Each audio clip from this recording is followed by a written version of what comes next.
What's up, everybody? Welcome back to another episode of Undiagnosed Baddie, my daily 10-minute podcast. Today, as I sit in my robe, baby, I'm going to talk shit. Today is a slow day. I've been moving for the last few days. Now, what I wanted to talk about is mothers, because I'm one. But I wanted to talk about how being a mother in 2026, how that looked different than being a mother 10, 20 years ago. I think one of the reasons that a lot of the women my age, 42, 40s, don't necessarily, when I say look their age, we are not aged out aesthetically. And by that, I remember when my mom, her friends, other people, just generationally, because you still see it today with some moms, think that they're supposed to be like in capri pants with button-up shirts or family reunion t-shirts.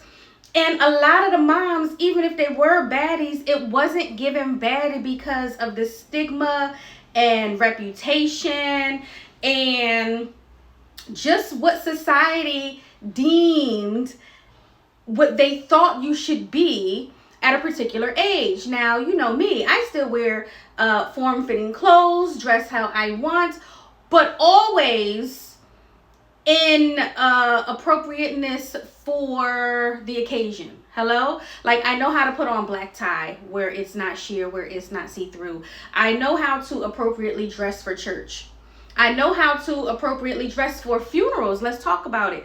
But I don't age myself out personally, aesthetically.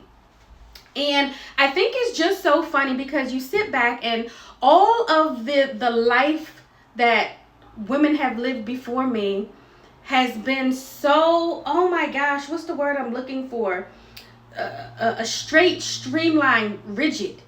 Because of the patriarchal society. I do want to talk about men's mothers too, because a lot of men will be like, well, I want my woman to look like this and this and that. And you want to give her babies, you want her to have your babies, but you want her to lose her baddiness. Why is that? Why do you want to do everything that you can to obtain something so beautiful, take it and put it on the shelf?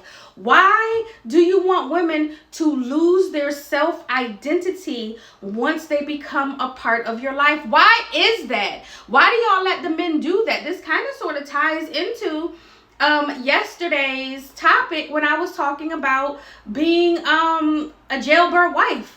Because men inside the jail will be like, well, I don't want you wearing this and I don't want you wearing that. And y'all, people will, I won't say y'all, but people will think that it's cute to say, oh, my man. Bitch, who? What man? You know what I'm saying? So I want women to really start loving themselves, living for themselves, and remembering that outside of a mother, outside of a wife, you are still you. This channel, I know I say some crazy things sometimes, because yesterday I did say I am better than you. If you're in that situation, and I am, and I'll maintain that to the day that I die. But I need women to understand that I try to pour into you. I want y'all to understand that at the end of the day, at the beginning of the day, you're still you. And at the end of the day, I want you to remember that you are still you, who you were prior to. And I'm not talking about growing, changing, evolving emotionally and mentally and physically better. I'm talking about at the core, who are you?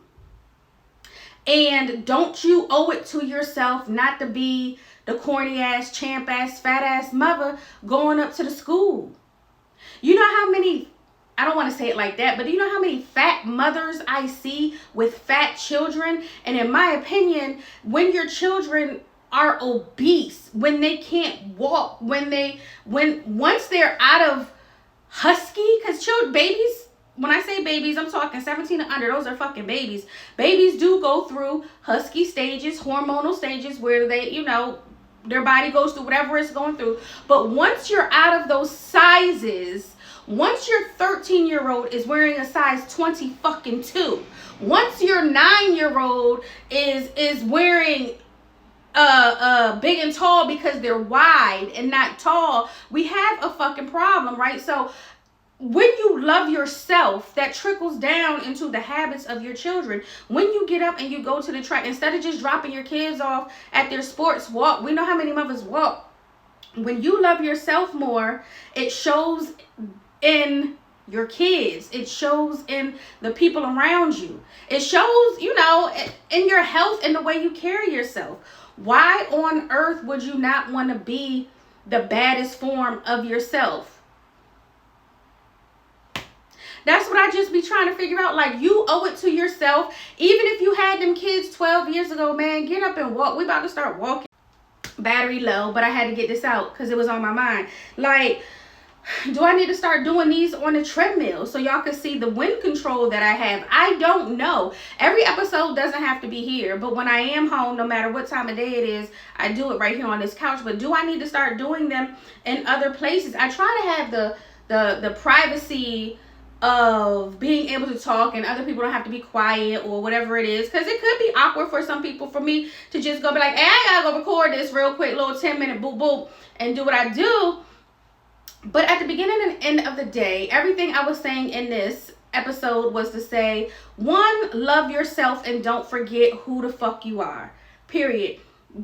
Fuck them kids, fuck that man, all that. You know what I'm saying? It's just like, we have to get back to not caring about what people think, and we're not caring about what people say. If you go into these senior citizen homes, when you're at the side of people that are dying, and you're asking them, you know, what did you love about your life? What did you dislike about your life? What could you change about your life?